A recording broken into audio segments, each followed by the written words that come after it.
Okay. Morning, everyone, and welcome to today's webinar, which is going to be on mastering courier integrations and shipping rules. So this is the next of the webinars we're putting on, and this one we're sort of going to showcase StoreFeeder's shipping into the way that shipping rules work in StoreFeeder. So just sort of seeing what you can do with it, how they work, maybe some features that you've not seen or aren't aware of within it. I'm Jack. Some of you may already know me. I'm a StoreFeeder product knowledge expert. I've been at StoreFeeder for 12 years. I started working in support, moved into onboarding, and now I've moved into more of the marketing side of the business. So let's have a look at the agenda for today. So obviously we've got an introduction. We'll have a brief look at courier integrations. So what they're for and how to set them up. Then we'll move on to shipping rules. So an overview of that, how the different criteria can be used. Destination, then we'll look at destination-based shipping logic. So that'll be if you want to send, if you want orders to apply, shipping rules to be applied to orders based on where they're going. Then any weight, value, and product-based shipping rule setup. We'll look at some exceptions and edge cases, so just sort of different things you can do with it that you might not have seen or didn't know it would work like that. Then we'll look at reviewing and optimizing shipping performance, so just making sure that your rules are working in the best way that they can. Some key takeaways, and then time for any questions at the end if you've got them. So welcome to today's session. So shipping can be one of the most complex parts of e-commerce. It's obviously how the customer gets their order. So you want to make sure that you're sending it on a service that's appropriate, it's going to get there in time, and that you're also not spending too much money or picking a service where it's unnecessarily expensive. You want to make sure that it's cost effective too. So some of the common challenges people will see with it are that someone's perhaps having to select each order, each courier, each shipping method for each order. So an order comes in and someone's having to look at it, go, okay, this is going to here, I want to send it on this one. When in reality, you want to be able to have it automated. You want an order to come in, and before you've even seen the order, StoreFeeder should, or however you're doing it, should apply a shipping method to that, and it just be ready to be processed, ready to produce the label once it's ready. And then at the end, we'll look at some key takeaways from the webinar and hopefully some things that you can apply to your shipping setup. So courier integrations. Shipping can be a challenge and it can be very complicated. So certain services need to go to certain areas and you have to pick a service that meets the delivery deadline. You want to integrate all of the couriers that you ship with. So that's basically, you want to be able to make sure that you can produce labels for those couriers within the system. So you'll create a shipping method for each service you're using, including services with enhancements. So for example, if you're wanting to send a raw mail track service with a certain amount of compensation on it, you would have one shipping method for that. And then if you've got another one where it's a higher compensation amount for high value goods, you'd have another shipping method in StoreFeeder for that. So if you think of it as you've got a shipping method for each label, it's probably a better way to understand it. You want to give the shipping methods good names, because obviously you'll see those applied to the order when the shipping rules have run.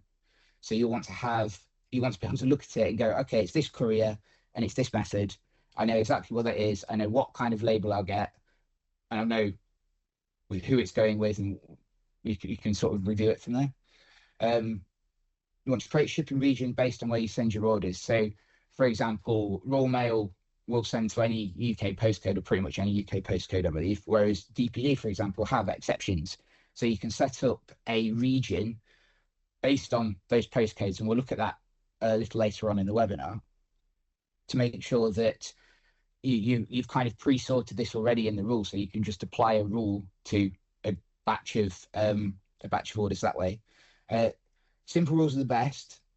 There are exceptions to that, but if you can keep the rule as simple as possible, it's a lot easier to see if there's an order's been an exception to the rule, so it's not quite applied correctly, or it's not gone with the rule you expect it to. And we'll look at the shipping rule tester and ways to do that later on in the webinar too. So, create shipping rules. Everyone will have them in StoreFeeder. So this is just a little bit of a precursor to it, just to give some context to where they are. So they are in settings, shipping rules, and then shipping rules. And then to add them, you just click the green add rule button, and then that will bring up this window. So creating rules.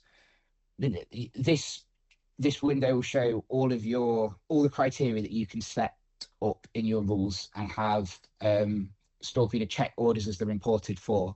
So examples of these: weight, or common ones that people use: weight, packaging size, the address. So that would be the shipping region, like a postcode, for example.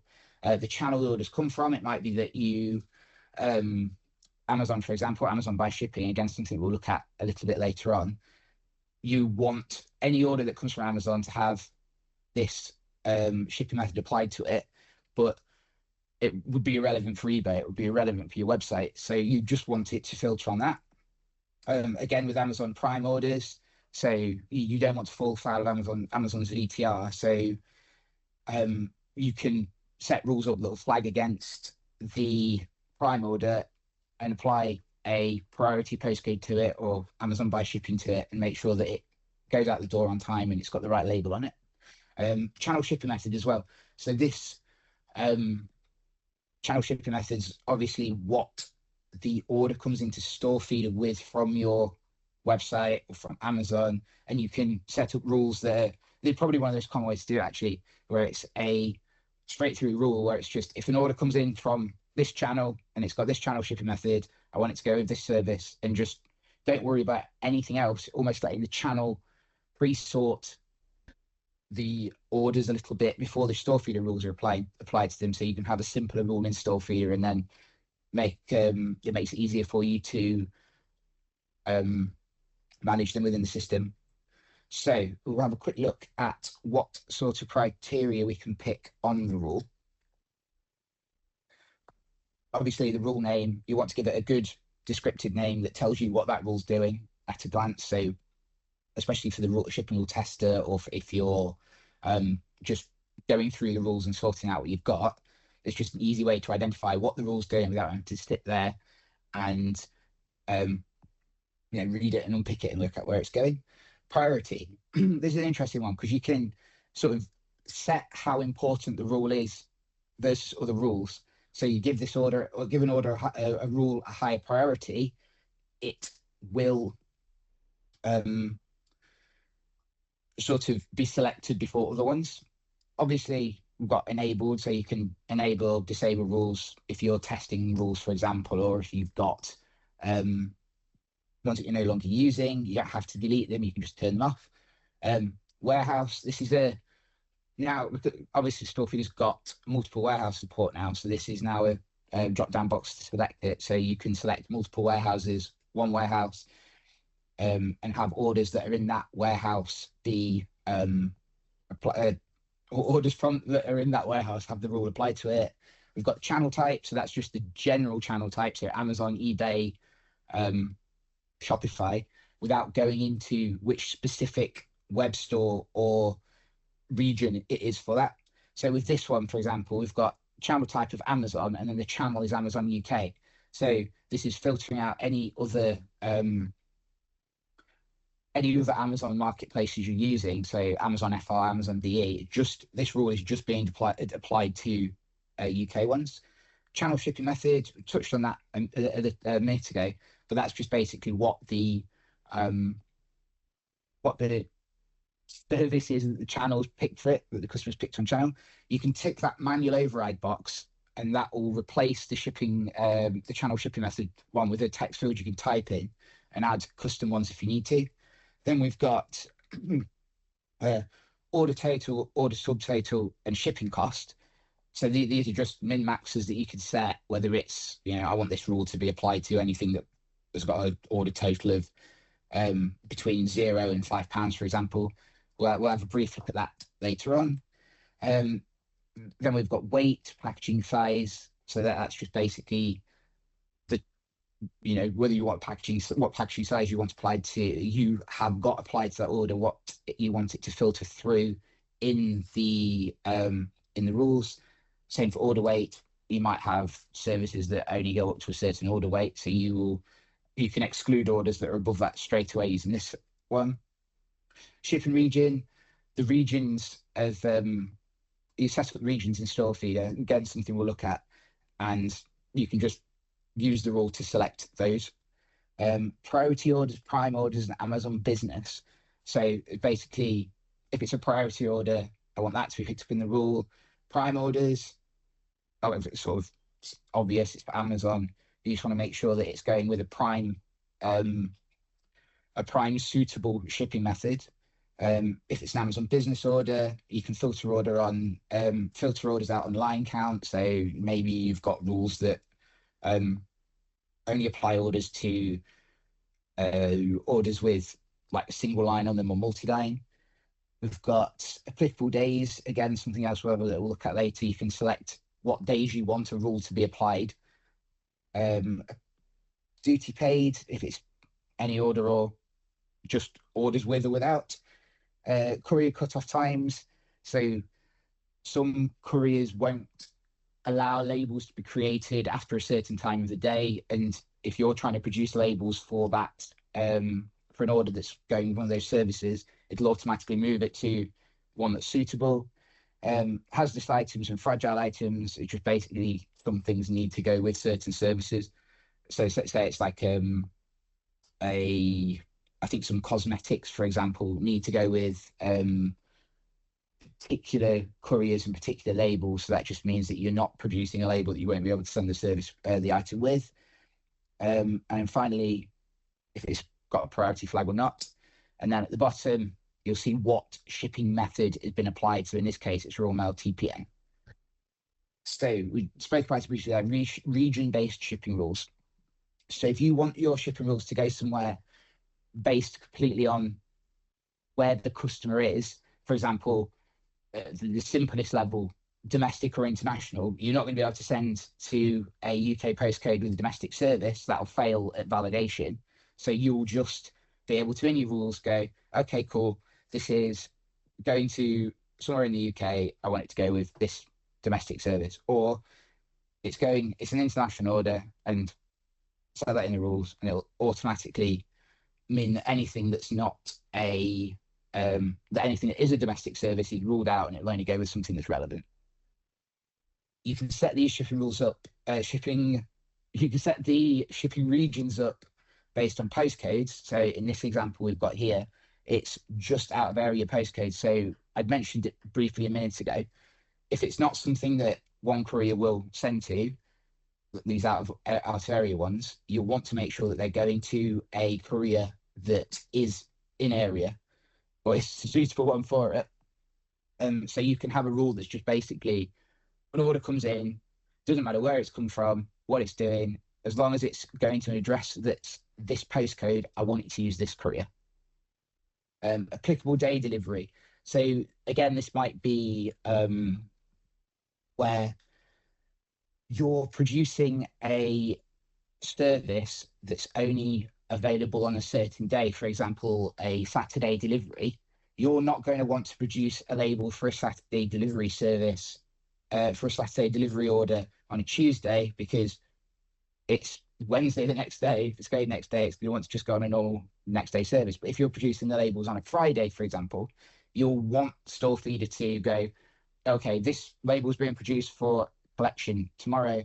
I'll need a label that's a Saturday service, and you'll have two rules as to almost identical, but then just flip which one it is based on which day of the week it is you're producing the label. And you can do that with the applicable days drop down in the rule. And it's just a place to look at it. So yeah, it's just, you can select more than one as well. So it might be that you have weekend services that you can use at the weekend and services that you use in the week. Min-max values for weight and subtotal.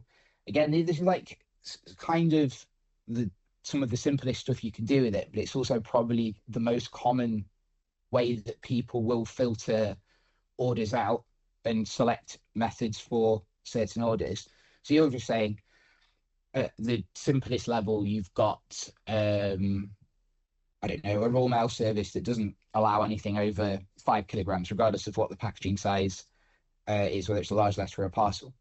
So with this, you could have 2 rules where you're going anything from 0.1 gram, 1 gram, all the way up to 9,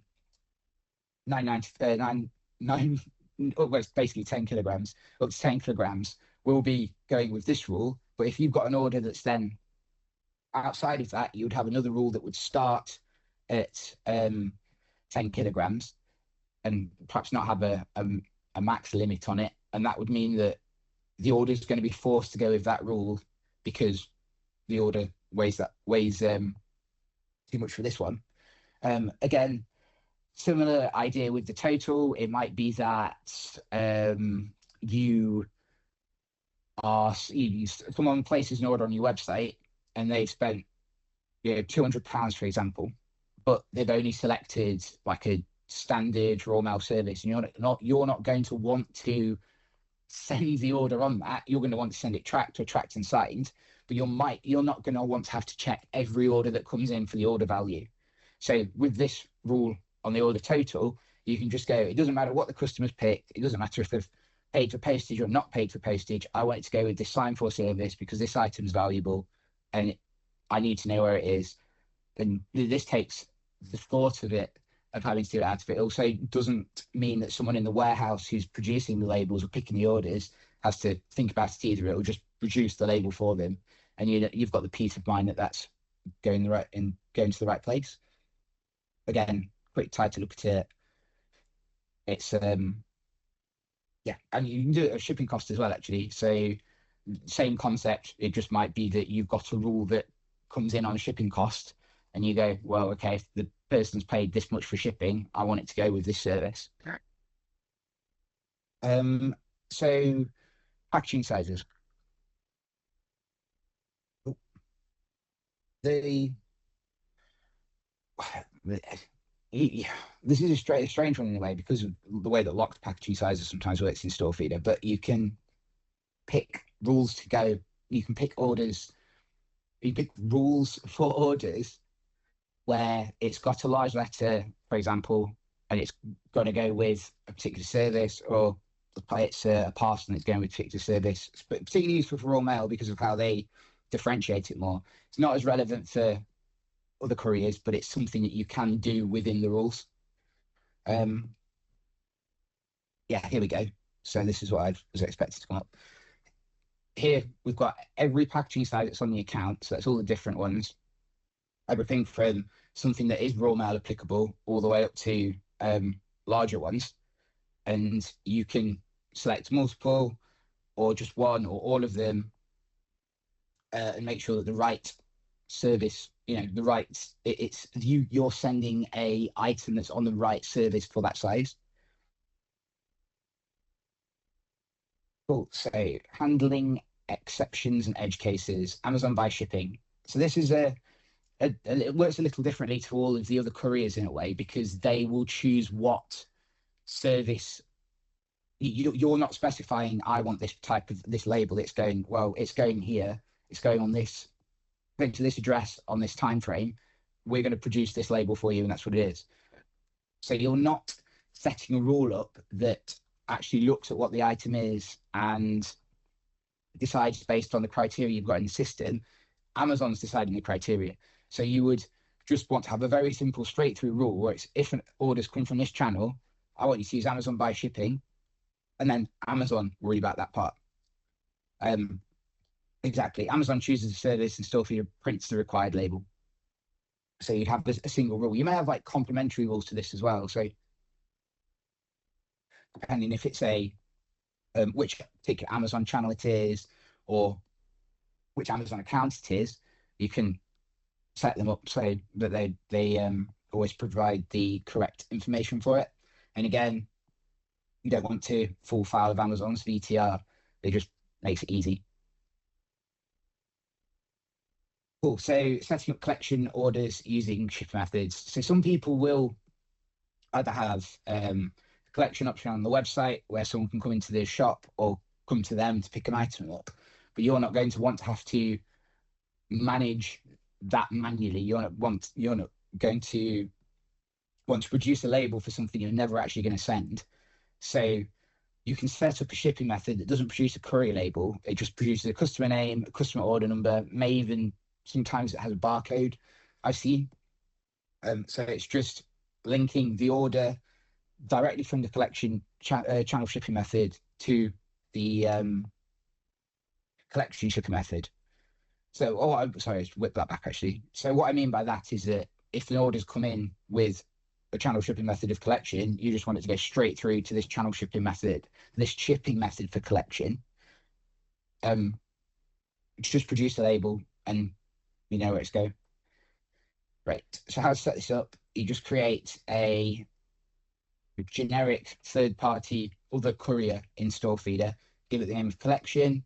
This is something that's quite commonly used by customers now, I think. It's just an interesting example of it because it's quite simple, but really quite clean. And then you'd set up a channel, shipping method, sorry, that's basically just the label type of standard with nothing else on it. So what that's going to do is know to produce a label with the information on that you want, that you can print, but you don't having to think about that. It's just coming straight through the rules.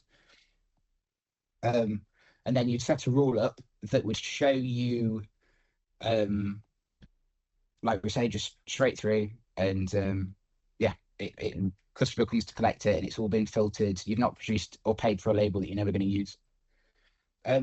So reviewing and optimizing shipping performance, advanced options and waiting. So this one's called, I don't think this is used as much as it perhaps could be, because it is quite a it's quite an advanced setting. It's advanced options. It's really useful when you get it right. So what you can do for each criteria that we looked at earlier, you can go, I want this to have a higher weighting or a higher importance versus other rules, versus other criteria in the rule. So in this example, we've got channel shipping method set to 12, which means it's basically 12 times more important than one that's set at 1. So channel type, for example, is at 1. So that's not being factored too much into the rule when we use it. But if we're changing the weighting of it, it can mean that rules that match orders, because rules can have multiple orders matched to them, this just allows you to decide which ones are more important versus other ones. Because if they're all set the same, it would just be the first rule that was created that would get the higher applicability to it because that was their first. Whereas with this, you can go, well, these two rules match this order, but the channel shipping method is not just all channel shipping methods on this one. Now, given that higher weight, that means that one will be preferred because you've specified that it's a more important criteria for you. So you can find that in on the shipping rules, on the edit shipping rules page, advanced options. So that's something to look at. You've also got apply shipping rules to unshipped orders button next to it. So as you're tweaking the rules, you can apply them as you go just to see that they are updating the orders correctly. Cool, shipping rules tester. So this was something I wanted to talk about because it's something that's used heavily in onboarding and heavily in support when we get customers querying why an order isn't going with the rule they're expecting to. And it's a really good feature, really powerful. And I think sometimes it's not used enough. So you can find that in shipping rules and then shipping rules tester. So we've got two, excuse me. There's two ways that you can test rules in test orders against rules in StoreFeeder. You've got entering an order number from the system. So this would be, you want to check a specific order against your rules and see either why it's had one applied to it or why it's not had one applied to it. The easiest way to do it, you just paste it in, hit check rules, and see what it does. We've also got a way of putting in custom data. So the way I always looked at this when I was doing onboarding was that if a customer's come on and they've had specific issues with orders going to specific places in the past, you can create an order that you know has been a problem, put it in here, apply it to the rules you've set up, and see exactly if this deals with it. If you've created rules in StoreFeeder that catch these edge cases that you know have been an issue in the past before they happen, and it's really, really quite useful. You can pretty much set every field that's in the order in here, including the date and time. So if you want to check your applicable days and that sort of stuff, you can throw it in, see how it applies to your rule, and you haven't got to then create a test order and go through all of that. You can refine it this way instead. So if we look at the tester itself, in this example, I've just put an order in and seen how it's matched to the rules, and we've had it match two orders. We've had the order match two rules within it. Both are shown as green ticks where they've matched, and then red crosses where they haven't.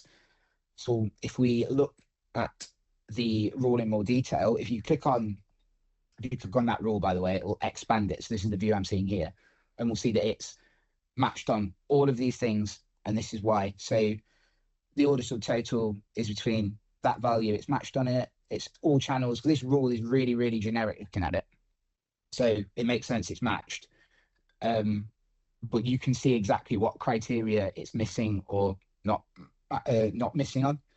So then if we go back to this one and then look at the top part, we'll see the two rules next to each other, the two that have matched, which one's been selected and why, basically. So hardest part of the webinar, saying specificity. That's the what points in the rule have matched up the most on the order. So this is also affected by the advanced options where I looked at the weighting earlier. The higher weighting you give to a field, the higher specificity it'll have.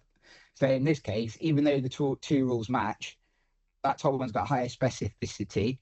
So it's what have been applied regardless of whether the rule was created first or exactly which points in it match.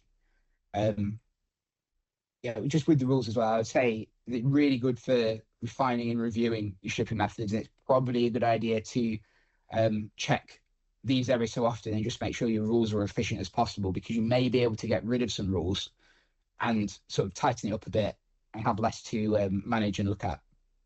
So key takeaways for the webinar: keep it simple. Simple rules are always better. They're easier to troubleshoot. It's easier when something's going wrong that you can see why it's not worked. Just easier to manage, easier for the warehouse, easier for everyone. Having said that, the StoreFeeder shipping rules are incredibly versatile. So you can probably do whatever you want with them in relation to getting an order to go where it needs to go. I can't think of any examples in the past where I've not been able to eventually get a rule working in the way that the customer wants it to. So really good for that. Saves time in the long term. You want to set up the rules now because you don't want to be applying them every day when an order comes in. Like I say, they're done before you've even seen the order. It's applied the shipping method before you've even seen the rule. It's even seen the order come in StoreFeeder. So it's just something you don't have to think about. Really useful. Use the shipping rule test, Dave. Really good feature. Maybe one of the most underused in the system. So use it and make sure that your rules are as good as they can be, and then refine rules after testing to catch any edge cases. So you may see an order come in. You know, you may have really, really good rules, but an order could still come in that would fall outside of it, and you can use that as a reason to refine and keep iterating and testing your rules to make sure that they're as efficient as possible. So Q&A. Are there any questions? Let me just check the chat, see if any have been added. No, I don't know if anyone's got any. No problem. There will be the VOD for this will be uploaded to YouTube at some point in the next week, I expect. So you can go back and have a look if you want to. And then next webinar will be, what month is it? February. So they'll probably be at the start of first, second week of March, I'd expect. So keep an eye out for that. Look out for your invite. And if you've got any questions about shipping rules or anything else in the meantime, get in touch with support and they'll be able to help you. That's not a problem at all. Cool. Thank you for your time and enjoy the rest of your day.